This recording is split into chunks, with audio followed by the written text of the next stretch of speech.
Good morning, everybody. Welcome to today's Eloqua user groups. Good to have you with us. We're thrilled to walk you through welcome campaigns today. So we've got quite a bit to get through, so let me get started and we'll cover off some housekeeping. So as you know, the user group is recorded and is available on our blog following the user group. So we'll send you an email to let you know when that's ready to access. And of course, there's a range of replays that you can access across the blog as well. So feel free to make sure you have a look at those. As you go through today's session, please think about asking some questions. You can use the Q&A function to do that, and just remember that the Q&A is visible to all webinar attendees. So if somebody asks the same question, go ahead and upvote that question if you like, and we can work on that together. If you wanted to ask a private question, that is that nobody else sees except for myself and the team here, you can use chat to do that, and we'll be more than happy to respond to that for you. So I'm thrilled today to have Adrian Jones, our CEO, on the line. So Adrian will be helping us look at some of the strategic points that relate to welcome campaigns. So welcome, Adrian. Thank you for joining us today. I should point out Adrian normally joins us, but he's that quiet person in the background. So thanks for making some time today. Now, I wanted to point out that there was a mistake that some people may have seen. So I'm just having a quick look down the list as to who's with us so far today. And it would have been a mix. So some people may not even have noticed. There are those of you that probably open the user group email, have a quick look at the agenda and go ahead and register. There are others who read, and there are clearly at least two I know that read, because they sent me an email saying, what's that mean? So the opening paragraph of the email inviting you to join us this month said, when a prospective student signs up for Open Day. Now, of course, if you're not a university, you probably thought, what's that mean? So that's the use of dynamic content. And so what we were doing there was tailoring the messaging to different audiences that we have obviously across our client base. And I failed to configure that correctly. Let me show you what I did incorrectly. So the reason it came up was because the universities within North America use a different term. They don't really use the term Open Day. And so I thought I want to differentiate that for the US contacts. So you can see I've got the industry selection here. The mistake was this one right here. So this is what it should look like, but in fact it said or. And so or was the problem.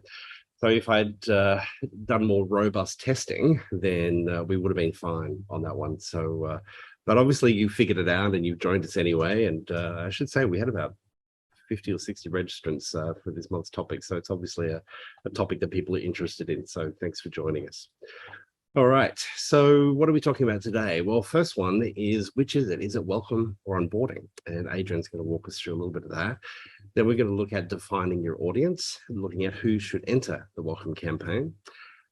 We've also accessed some information from Chad White, who's one of the strategy folks at Oracle, and some information that he shared. And so we've concluded some tips from Chad as well. One of those is to ask new subscribers to do something that is of high value. We'll give you some examples that to look at as well.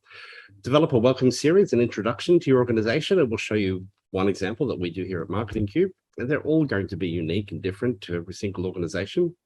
But perhaps there are some fundamentals that we can consider in that process as well. And we do have some information for you about release 22C that is coming up. So where to in the journey? So Adrian, maybe I'll hand over to you at this point, and you can just tell me when to change slides if you like. Sure, for sure. So yeah, I think the first thing we're going to have a look at was just whether what the difference is between a welcome campaign and an onboarding campaign. And I actually think they're quite different. So with a welcome, it's really an opportunity to talk about, to have, maybe as a new contact, a brand new contact, almost that initial welcome to your brand. But the first thing we've really got to consider, I guess, is your audience and where are they in their buyer journey. And also think secondly is really what's the purpose for your welcome communication. So you might have a new contact, somebody that doesn't know anything about your brand, join and become part of your digital community at kind of any one of these stages. It could be awareness or consideration, or they might have just purchased. It might be a new account. Or you might be going through, there might be an existing client you've had for a long time. Or there might be a client that is a favorite of yours. So there's all sorts of different stages, I guess, that you could have a new contact join. And the question is, what is the purpose of that welcome communication at that point in time for that new contact? And obviously, ideally, we want to connect all these pieces together so that a contact essentially is seamlessly flowing from sort of one stage to the next. And I think key to that is really understanding how contacts and customers transition from one stage to another. So for those of you that have high value purchases or essentially B2C, for example, a student, they might be going through this journey with you. And they'll be going through they may already have, they might be making a decision about applying, enrolling, go through the course, so that's fairly linear. For those that are kind of you that have B2B processes, it's kind of almost another level, right? We've got a new contact, a brand new contact never heard, that's a new lead, that's part of a new account that we haven't done business with before, that then purchases. We might have new contacts that are associated with that new customer, or we might be adding existing. So if right now you're thinking, okay, I've got a million variations, then defining those customer journey stages is going to be key, but also then personas might also help to group those contacts together so that we can then make our communications kind of make them more relevant. So really for us, a welcome journey and a welcome campaign is an opportunity to create a digital welcome to the brand. So it needs to be customer centric. And I think it needs to be around how can we help you? What do we have available that could help you? And I think that they might also be looking for thought leadership, or they might be looking for practical help. So a lot is kind of understanding that audience and going, okay, what are these people likely to be looking for in this initial welcome campaign? And that's separate, but might then lead into an onboarding type campaign where you've got a new client or student, they've already purchased something, and there's an opportunity to really tell them a little bit more about what else you do, what else is available, how to obtain support or assistance that's relevant to them and what they've just purchased or might like to purchase next, and maybe introductions to the right people within your organization that where they might be able to go to get that help. It's not always easy to find resources and to know who to turn to for help in that purchase decision. So, do you have information that's tailored for different audiences? For example, you might deal with domestic and international students. You might deal with small businesses and large businesses, or end user and thought leadership, and those different people will be looking for different types of help in how they're making that or going through that buying process. And the welcome campaign is really an opportunity to set that up and to help to educate and help inform. And so if we look at the types of campaigns then that you might do as a welcome campaign, some of these are quite B2C centric. So you've made your first purchase. Here's a special discount or promotion. So, you'll all be familiar with these. A little bit more on the education side is, what makes our company products or services special? So what's different? How do we differentiate ourselves? What's the why as well as the what we do? Learn about in-store, concierge, private search, others. So again, this is more kind of education centric. Learn about what's most popular. So people who like this also like that, or if you're interested in this area, you may also be interested in another area. And then down to the more practical side of things, like learn how to import your data or set up your account. And this one, the last one I think is really interesting as well, which is kind of around your preferences and interests. And I think that touches on that aspect of how would you like to hear from us and how would you like us to communicate with you? And maybe that's got some frequency elements or the types of things that people might be interested in. The more you can hone that down early on in this process, the greater chance you've got of staying relevant and being relevant in your communications. So I think bringing that forward makes a lot of sense, and the welcome email can help to drive that. And then we've got some more connections to sort of loyalty programs or joining different subscriptions. So updates or critical updates or important updates that may be relevant, or newsletters, for example. Apply for private label credit card. Okay, so that's like an ongoing application. Sign up for emails. Sister brands, which is leading to, I guess, expansions to other things that other services that may be relevant. And then some more direct, like download a mobile app in order to be able to do things, connect with social media. So those things are really trying to get people to, I guess, integrate with processes a little bit more, but make their lives easier. And then finally, kind of that refer a friend or evangelism. So maybe somebody who's joined or gets a welcome email really late in the process might want to share some of their experiences with other people. So lots of different types, I guess, of welcome email themes, and just really going back to thinking about what's the purpose of that welcome campaign and who is the audience that it's going to, and how do we make this as easy for them as we can. The other day it was around loyalty programs, and you talked to me about how a discussion you had with the B2B client that loyalty programs are becoming a little bit more in the B2B world. Yeah, absolutely. I think there's a lot of application for even kind of considered purchase of loyalty, and people are looking at ways that they can use those strategies to keep people engaged and to reward people, for staying engaged and staying, for being more involved with the brand. So definitely an opportunity there to explore. Okay. All right, so we've just thrown a poll up, and you guys have kind of figured that out. So I'll leave that on screen just for a moment as we move into the next part of our agenda. So the next part is who are you trying to engage with? And so defining your audience really becomes pretty critical. And there are some no-brainer ways to do this in relation to segment building and working out where they come from. But we need to work out where they're coming from and who's actually going to qualify to be in that campaign. So our focus today is, as Adrian has sort of articulated, is the welcome campaign. That's where we want to focus our energies today. And we really have one chance to make that an outstanding first impression. So in order to do that, we have to get some clarity around who qualifies to join and how they qualify to join. So let's start with the who, with the intended audience, and see if we can make some progress from there. All right, so who are we focusing on? Who are we targeting? So if we're in education, it's probably prospective students, but it's not always going to be just prospective students.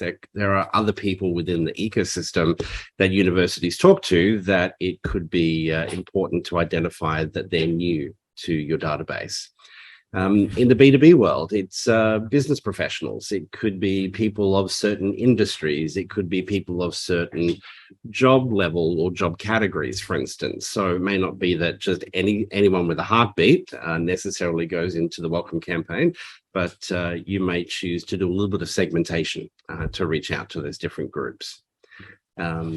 Now, of course, you could also be looking at fans or members. So if you're a sporting team or if you're a not-for-profit organization that is a membership-based organization, then that's another way to identify. So if it's a membership-based organization, you would probably have Eloqua integrated to a membership database of some sort, whether that's a CRM platform or some other type of platform.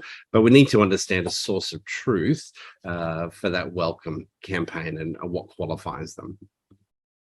In the B2C environment, it could just be families, it could be community groups, there could be a whole range of audiences that you're trying to reach out to.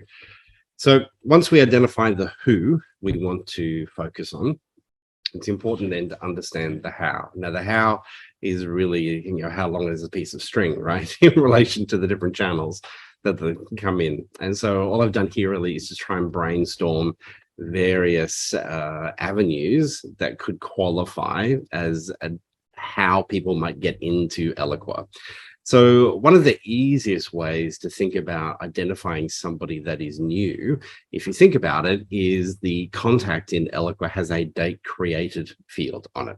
So if you think about a segment, you could create a segment that identifies contacts that were created within the last hour or within the last 24 hours, for example, and that could be the initial starting point to qualify someone to move into a welcome campaign. You'll know very clearly that the person hasn't been in the database for 5 years because they were only just created. So that's peace of mind. And then once you get them onto a canvas or even at the segmentation level, we can start to do some additional filtering to potentially route people to either slightly different welcome campaigns. It all depends, of course, as to what the objective of the welcome campaign is. But all of these different channels clearly are ways that people can make their way into Eloqua.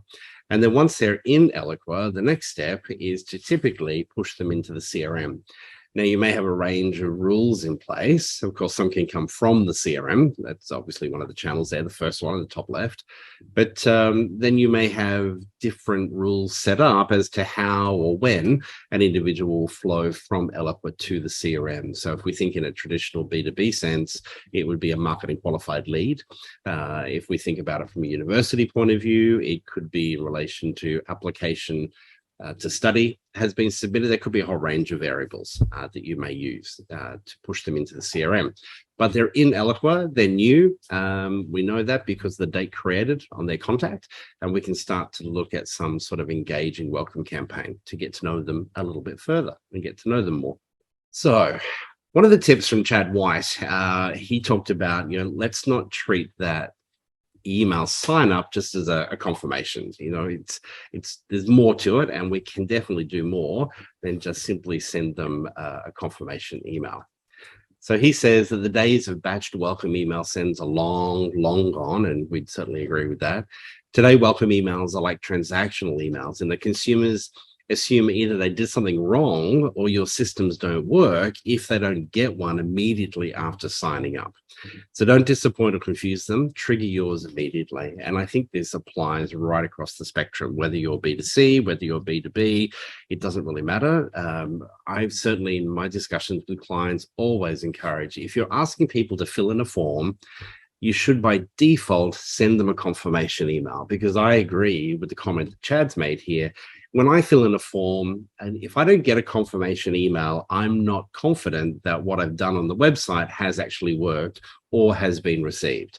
And if I don't have that email, I have no reference. As soon as I close my browser, it's gone. So I have no proof that I provided anything to people. So I would certainly encourage you, when it comes to form submissions, always as a baseline, simple step, have some type of confirmation email, just simply thanking the person for submitting the information that they provided, and you'll be in contact soon, or whatever the message needs to be. So Chad walks through a range of ideas, 5 sort of tips here, or strategies and thoughts that we can apply to this welcome campaign. And of course, the welcome campaign can be a mix of all of these 5, by the way. It doesn't have to be one. It can be all 5.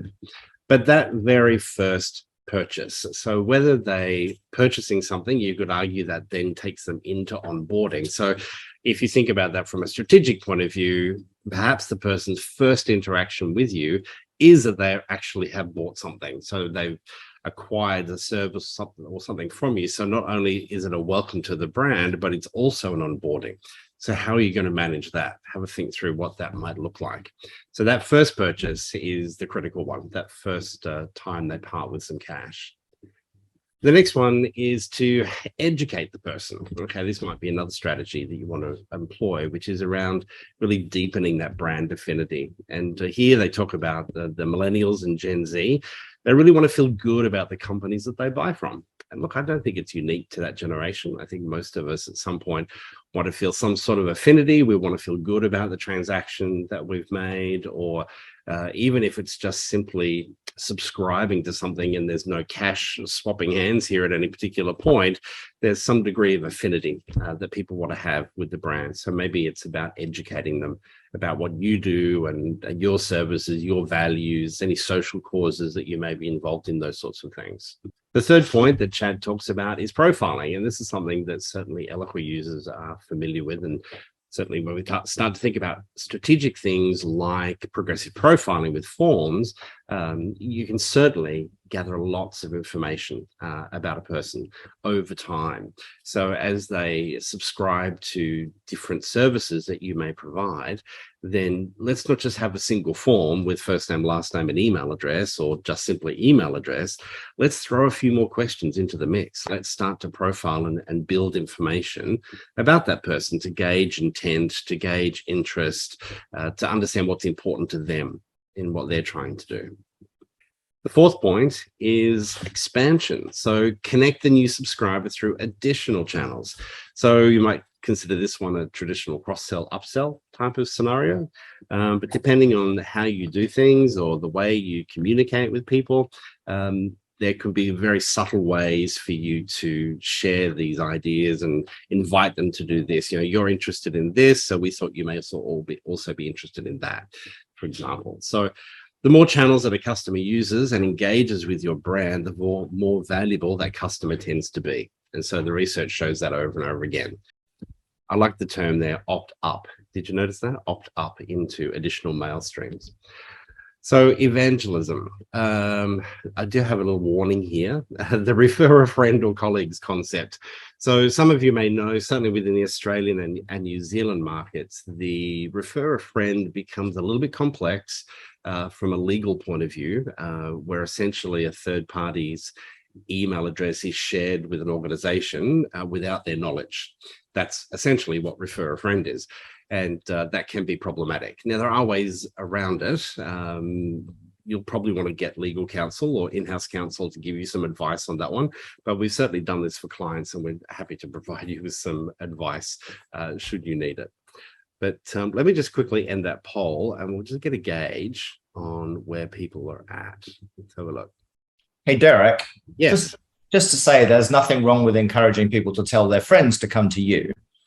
Oh, totally. Yeah, absolutely. Yeah. So this, well, I think what he's talking about here, though, is, having a form where I can put in the details.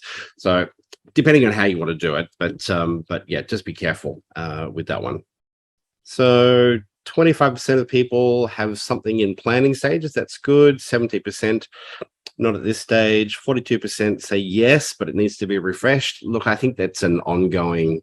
It's an ongoing target. It's not something that remains stationary. You don't set and forget it necessarily.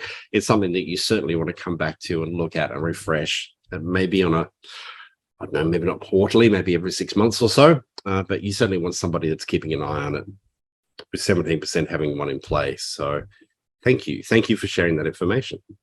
Okay, so the other thing that we wanted to talk to you about or share with you is some examples of what it could look like.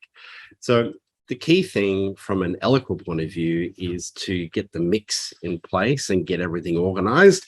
Start with your audience and your campaign objectives. And so once you've got very clear objectives for what that welcome campaign needs to do, then the design of the canvas, the campaign canvas, and the experience that you want to offer and the various calls to action that you need to make will become a lot easier. So what is it going to look like? What is that campaign going to look like? So is your focus purely educational? Are you just really wanting to tell people about the brand and what you do and how you do it? Will you mix offers into that process? Is there an opportunity to cross-sell, upsell? So that would typically refer to someone who's obviously purchased something at some point. And also, what's the duration of the campaign? Is it something that's set for a 3, 4, 5 month period, or is it a 3, 4, 5 day period? I recently downloaded an app for WordPress for our website. I thought that's really quite interesting. I think I'll download that, and when I've got some time, I'll go through that. So what I got was, well, I'll say bombarded because it certainly felt bombarded. It was at least an email or two a day for about the first couple of weeks, and in there was an incentive, let us know what you want to do, and we'll set up the first one for you, and this expires within 48 hours, etc. I'm like, well, I don't have time right now to do that. It was kind of, at no point did they really ask me really what I was trying to achieve. They just wanted to get the thing configured and adjusted and live on the website, etc. So time has passed. I did email them and say, look, I don't have time right now, but certainly something I want to explore. Well, I've not heard back from them. So nobody obviously monitors. They obviously hit you hard with the emails, but then nobody actually monitors those inbound emails. So that's a shame. So I'll go back to that when I've got some time. But the point there is that, if you are going to invite people to engage, and one thing hopefully no one here, or you probably do, someone will have an email configured with no reply. And I just don't understand why, if you're sending out emails trying to get people to engage, that you then have it configured to no reply. Just doesn't make sense to me. So duration of the campaign is important to understand, because that will help you understand the flow and give people time to engage, etc., and do things. And will it be personalized? Will it come from an account owner? Or will it come from the brand? So probably more in the high value B2B space, you would want to start to think about introducing the account owner and having some sort of relationship there, versus maybe in other organizations, it's more about the brand per se, and using those communications to introduce people to the brand as you move through. So what I thought I'd do is just show you an example of an onboarding campaign that most of you on this call have actually been through. And that's the Eloqua new users campaign. So people come into this from a few different places, and you'll see the different segments listed across the top of the screen here. And so they can join the user group from our website. There's a website generic sign up form there.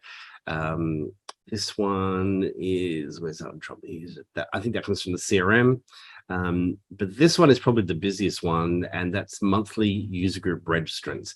So every month, there are those of you who are subscribed. That's fine, obviously. And from time to time, it's clear when we look at the data that people have shared that invitation with a colleague. And so the colleague has then clicked on the relevant email and come through. So, and then we're able to identify them as a new user and a new subscriber. And so they come in and they flow through in this particular direction. And so what this first canvas does is essentially provide them with a confirmation email. So thank you so much for joining the user group or subscribing to the user group. But there's a range of other things that are happening here as well. So first one is we use a shared list to manage campaign members. As you know, you can kind of do this with segmentation, but I like using the shared list because it essentially what happens is when someone comes in, into the campaign, they'll drop into that shared list and then they'll flow through that campaign. And at the very end of the canvas, which you'll see on the next one I show you, there's a remove from shared list. And so I sometimes will use that as an exclusion in other campaigns that we might be running, knowing that there are people going through this campaign at the moment. I don't want to overwhelm them with other things. And so I'll often use this as an exclusion, just letting them focus on the onboarding campaign that they're working through. So that could be something for you to think about. The other thing that we do is, for kind of like a bit of fun more than anything else, we apply a join date or subscription date. And you'll notice in the communications that you receive, it'll say user group member since. And so it'll show you how long you've been a member of the user group. We have other plans to kind of play with that, using it for anniversaries potentially and other bits and pieces. So we're kind of working on those ideas, and so keep an eye out on your in tray for those things. It'll be an annual exercise, obviously. And so, yeah, so the other thing for us is to determine if these people who are subscribed are in fact already customers, as in customers of Marketing Cube, because obviously if you're joining the Eloqua user group, you're a customer of Oracle, but are they a prospect or a customer of Marketing Cube? And so there's a little bit of time involved in this process, and we see that in the CRM. We update the contact or lead in the CRM platform. If they're a customer, we flag them accordingly, and then those comms just slightly change a little bit. And so from here, what we do is we push them on to what we're calling part B of the onboarding process. So if I jump to the second canvas and make that just a little bit bigger, it kind of gets a bit crazy when you see it on the screen like this. So you can see here from, excuse me, from part A, moving through, they'll come into different directions. We wait 4 days. And again, we're constantly evaluating, are they a customer? Because on the left-hand side, we have our prospect communications. And on the right-hand side, we have our customer communications. So just a little bit different in the tone, not hugely different, but just a little bit different. And the other thing that we do is we check to see that they've actually registered for a user group. How do we know that? Okay, so in and this comes to our next point, we'll be talking about forms and templates, is in every single month that we run the user group webinar, it's pulled from a template. And that form template includes a processing step, which is adding people to a shared list. And that shared list is nearly 8 years old now. And that shared list is called all-time user group registrants. And so it's unique, as you know, a shared list can only contain unique values. And so everybody that registers every single month, regardless of what they do, everybody goes into that shared list. So that shared list is the one that I'm referencing here when I ask the question, have they registered for a user group? So what that then enables us to do as we move through this campaign is these emails will say, it looks like you haven't had a chance to register for the user group yet, versus these ones, which are, how did you enjoy the user group? What did you think, etc., those sorts of things. So planning ahead with understanding what's possible in relation to Eloqua and form processing steps and shared lists, you can then use all of that to help you tailor the communications that are going through. So this one flows down, and what is that? There's about 5 communications there. And you can see they're spread over a sort of a week period. So we've got 13 people sitting here at the moment. So we've had a bit of a bumper crop of new people over the last couple of weeks coming into the user group. Then down the end here, you can see the remove option here. So that's where I'm removing people from that shared list. So, and the system will just automate that and take care of that for me. So that's all done. So that's just one example of how you could produce a welcome campaign. You'll see when you look at it, it's kind of identical on both sides. Everybody likes to lay out their canvases differently. Everybody likes to lay them out completely differently. That's the nice thing. It's completely flexible. So it's up to you as to how you go through that process. Does anybody have any questions at all in relation to any of those steps that we've looked at there on the canvas? So progressive profiling seemed like the most appropriate thing to share at this particular point. Now, it's not really a hack, so to speak, but for some who are maybe not overly familiar with progressive profiling, it could be a hack. So let's jump in and have a little bit of a look. So progressive profiling, when you're looking at a form, and this is actually this month's user group form, so some of you will have been asked these various questions, and there would have been a maximum of 2 that you would have been asked from any of the questions sitting within this blue box that you can see, or teal. That's quite an appropriate term in Australia right now, a little teal outline. And we would have, that's in a list view. We're not randomizing, and we're only displaying empty fields. That is, fields that we don't currently know the answer to. So that's that information right there. So depending on what we already know about you, we may have asked you which city you work from, maybe your job title, if we don't already have that, maybe which department you're in, and it will simply go through that particular process. Something that I encourage you to think about is you'll notice when you access a field, certainly email address and first name, they're the 2 field mergers that Eloqua, everybody gets when you first buy Eloqua, is to create one for forms. And so what I've done here is I've actually created field mergers for just about every single field that we use on forms on a regular basis. And that just means that if the field is currently blank, it remains blank is what that field merge is doing. So we're not trying to guess or add values there, just leave it nice and blank. So it's nice and easy.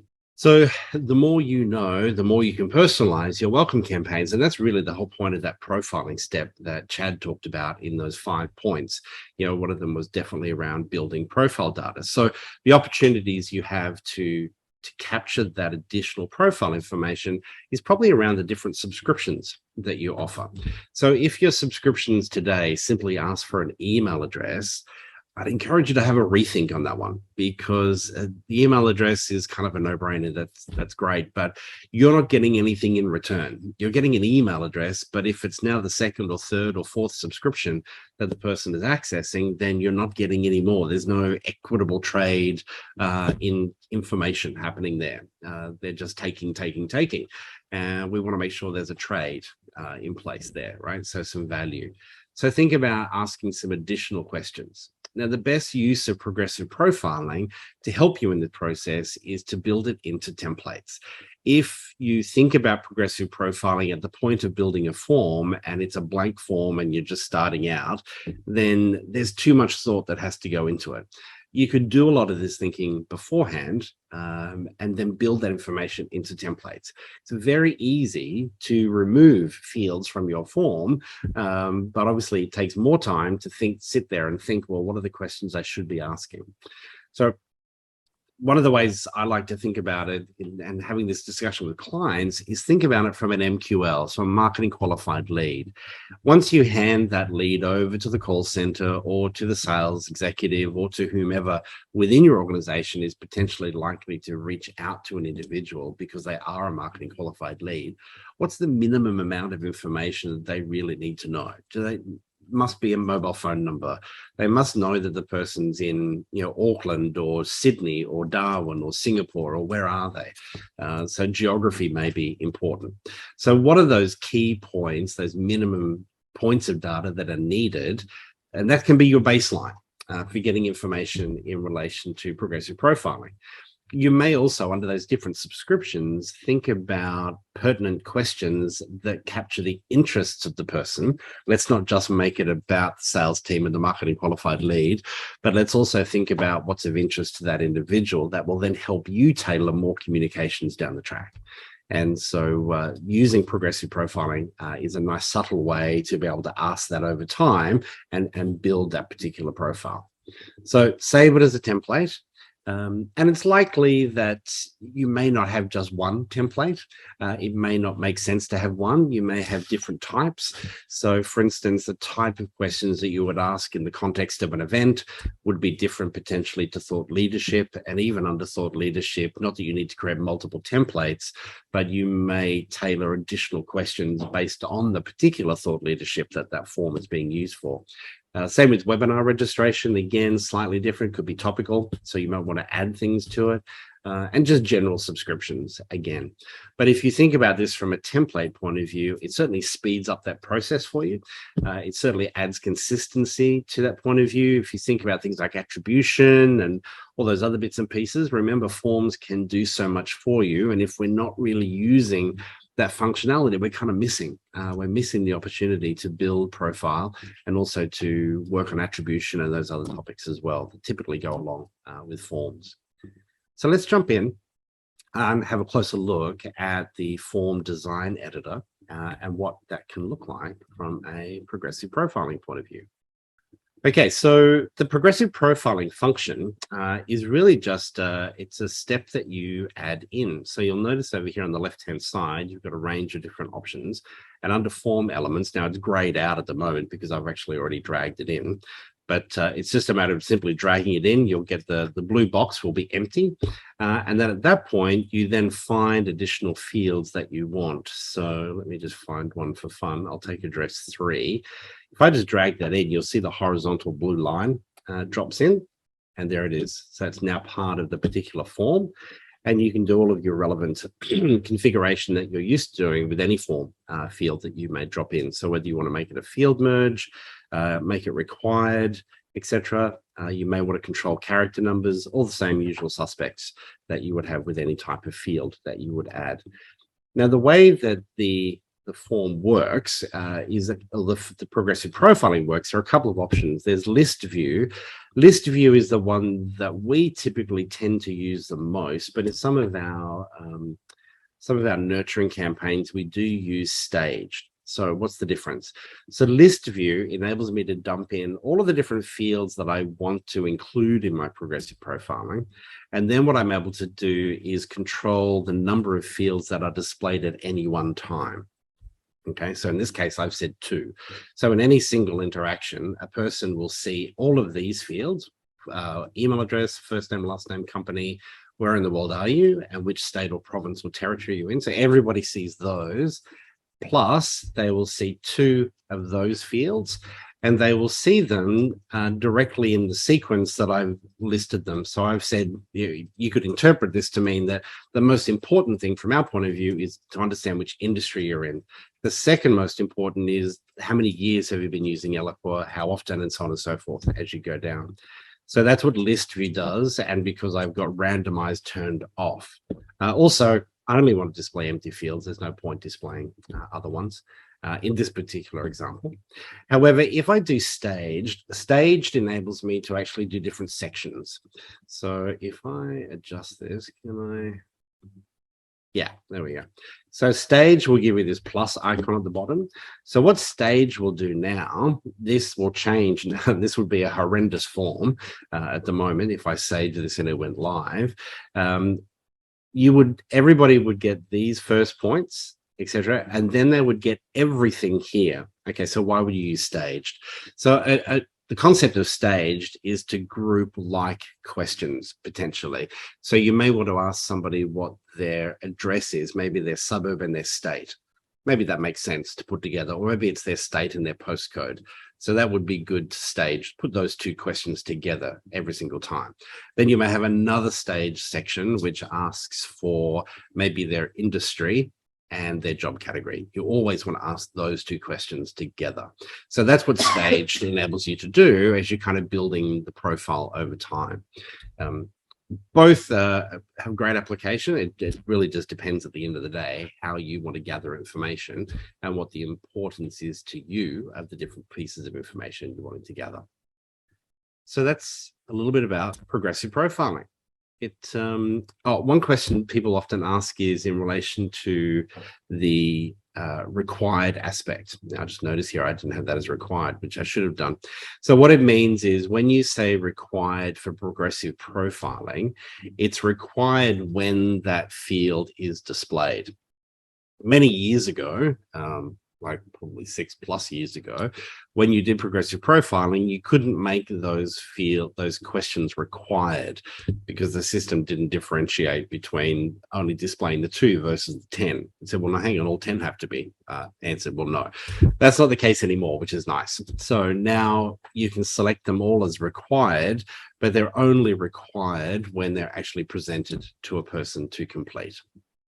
From Steve, does progressive profiling only work within Eloqua landing pages? Can it work if the form is embedded in a separate website?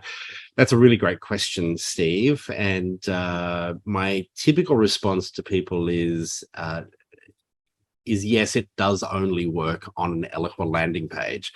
However, there are ways to configure an Eloqua form to appear on your website. And I want to say iframe, maybe Adrian, if you're still lurking in the background there, you might be able to help with that one. Yeah, you can. You just need to make sure that you've got the connectivity for the iframe that you're expecting. So that's the only thing is when it comes to a landing page, Eloqua always knows the contact. But where it's on an iframe, it might not. So you just have to watch the behavior of the iframe and that progressive profiling form in that context. So a little bit like my initial slide today, a bit of testing can be helpful. Right. Yeah. Okay, cool. All right. But I suppose the nice thing there is, Steve, if you do use it on an Eloqua landing page, it just works natively out of the box. There is no coding. There's nothing you need to do. You just simply, you just simply use your Eloqua landing page to do it. So that's cool. But thank you. Thanks for the question. All right. So release 22C is coming up, and there's a couple of nice things happening this release that I just wanted to share with you. So many of you have probably used this function before in emails. So you might have an email going out to people, and then in that email, You either have it set up so if people reply, it goes back to somebody, and that's usually a default that you configure within Eloqua. But you may also say, if you've got any questions, please click here to email support or email finance or email enrollment or whatever it might be. And so you do something like mail to :admin at blah, blah, blah. You've been able to do that for a long time. It's certainly not new. What is new, though, is that Eloqua now, without the need of any custom code, will enable you to track that particular click that has been made. So if we think about it from, let's say, a lead gen point of view, marketing is sending out emails, and one of the key calls to action within that is to email the inquiry line directly. Now, you've not been able to prove, except if you've got access to the inbox, you've not been able to prove the connection between that email that you've sent out with a link in it for people to open their own email client and then email admin@acme.com. Now you'll be able to do that. So by default, Eloqua will add some code to that, which you'll be able to see just like you saw a click on any other link that you're reporting in Insight. So that also applies to telephone numbers. That may also be of particular interest to you. I know certainly some of our real estate clients, it's kind of critical for them to get people connected directly to a sales executive as quickly as possible. And certainly email is a great way to do that, but having a person make a phone call is also a really powerful way to do that and to get that connection happening. And so now you'll be able to report on the effectiveness of those links that are clicked. So telephone number, someone clicks on it, now you'll be able to see that from a reporting point of view. And maybe depending on what you're doing and your audience, FTP is also included in that as well. So if you're ever sending people off to an FTP site, slightly more unique, not as common a process, but still FTP, exactly the same. You'll be able to report on those clicks as well. So that's good news. A data retention update. So I'm still trying to get some clarification on one particular point here, but all the discussion that Eloqua are talking about in relation to release 22C, which is coming out at the end of this month, by the way, and early September, is that there's a 25-month limit. Okay, so if you're wanting to go into Insight and run reports on form submission data, then the maximum you will see is form submission data for 25 months. What I am trying to seek clarification on, and as soon as I get it, I'll come back to you, is how long the data remains in the form within Eloqua. So forget Insight altogether, because all of the language in relation to this update refers to Insight and 25 months and form submission data and Insight. What about the actual form? Because as you know, we can go into the form. If I show you here that form we were just looking at, you can come into any form. And here's our registrants for August. So I can go to the actions menu, and from the actions menu, I can select view submission data. And so from the submission data, I can then click on export and get that information obviously sent to my inbox. So what I'm trying to just get clarification on is there any change in how long that data remains in the form itself within Eloqua? So as soon as I know that, I will come back to you and get you some information on that one. But something for you to think about anyway, and it's probably worthwhile thinking about given this change in the retention policy, is first of all, how valuable is data in a form that's close to 25 plus months old? That's probably the first question. However, if it's an important form and it's a form that you've had running for a long time, then you may want to think about some sort of regular automated export of that data for archive purposes. And you can automate that from Eloqua. You don't have to remember to do it. You can just say to Eloqua, look, once every 3 months, please export all of this data, blah, blah, blah, and send it off to a particular location. So that's easy enough. Okay, so I have a question here from Alana. When onboarding or building a welcome series, we would love to offer the opportunity to book a call with one of our team. Do you have a preferred application for this? We're looking at Calendly, but very open to other suggestions. That is so funny that you should ask that, Alana. We've literally just finished building out a function to do this, a Calendly function, nonetheless, for a client. Adrian, is there anything that you'd like to share in relation to that might help Alana? No, could certainly have a look at that functionality and what we built, because it's a pretty seamless booking experience. The only other thing I would mention is if the calendar is too complex to get to an actual physical booking, just because you've got too many people or you don't know exactly who the booking is going to be with, then the other thing to look at is just a request for a preferred time slot, and then maybe go back to them to confirm the booking. So it's kind of a way of getting around the actual booking and just saying, look, would you tell us when which of these you would prefer, and then we'll try to come back to you at that time. So it's not really booking a call, but it's giving people control over when they might like to have that call, and then dealing with it afterwards, which might be simpler than a calendar booking, but not the same. Cool. Thanks, Adrian. And then a question from Malcolm. Malcolm asked the question, what's the retention period on engagement data, opens, clicks, not form related, which we might use in segmentation to say get long-term unengaged contacts? So 25 months again is the period on that one. If you actually go into the help center, Malcolm, and just type in data retention, you'll find that information. The part that's a bit blurry for me was, as I said, in relation to form submission data and how long that data sits in the form in Eloqua, separate completely from Insight. So yeah, I'll come back to you, but I just revisited that one today. It was 25 months. Okay. Adrian? No, I was going to say, we'd have to have a look as well, because I'm pretty sure that if you pushed it to a custom data object, it would be retained in the custom data object. So it might be a matter of identifying the form submission data that you want, because you either push it to the contact field in Eloqua or to a custom data object, and it would be retained. Yeah, true. It's not a binary answer, is it? There's a few points to consider. All right. So just on that particular one in relation to form submission data, and if that's something that you would like to potentially explore a little bit further, please go ahead, contact the support team. You can use the QR code there to open up. Now, of course, I'm not going to get any click data to show what's happened there, but maybe next month I will, if I can figure that little QR code correctly. So just email support, and I'm happy to reach out and give you a hand or answer any other questions you might have on that one. Now, another one for those who have Eloqua integrated with their CRM, so whether this is with Oracle Sales Cloud or with Salesforce CRM or Microsoft Dynamics, etc., or other CRM platforms, from a campaign ID point of view, this particular change just improves the robust nature of that campaign ID remaining constant and not changing, essentially is what this is doing. So it's not something that you need to do or activate or turn on. It's really just making that connection of that campaign ID to the CRM.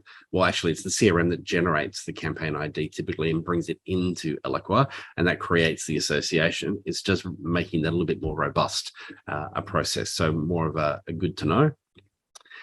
And the Salesforce CRM app. So this, again, probably more for the admins on the call, that if potentially campaign names that were being created by folks within the CRM were a little bit too verbose, then that is being handled now and automatically truncated.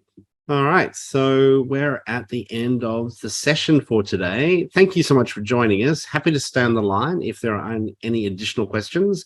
But next month, we'll be diving into the campaign canvas. We've had a number of requests, so we'll be going into the campaign canvas, focusing just completely on all those different elements and some of the basics to help you get a better experience with the campaign canvas.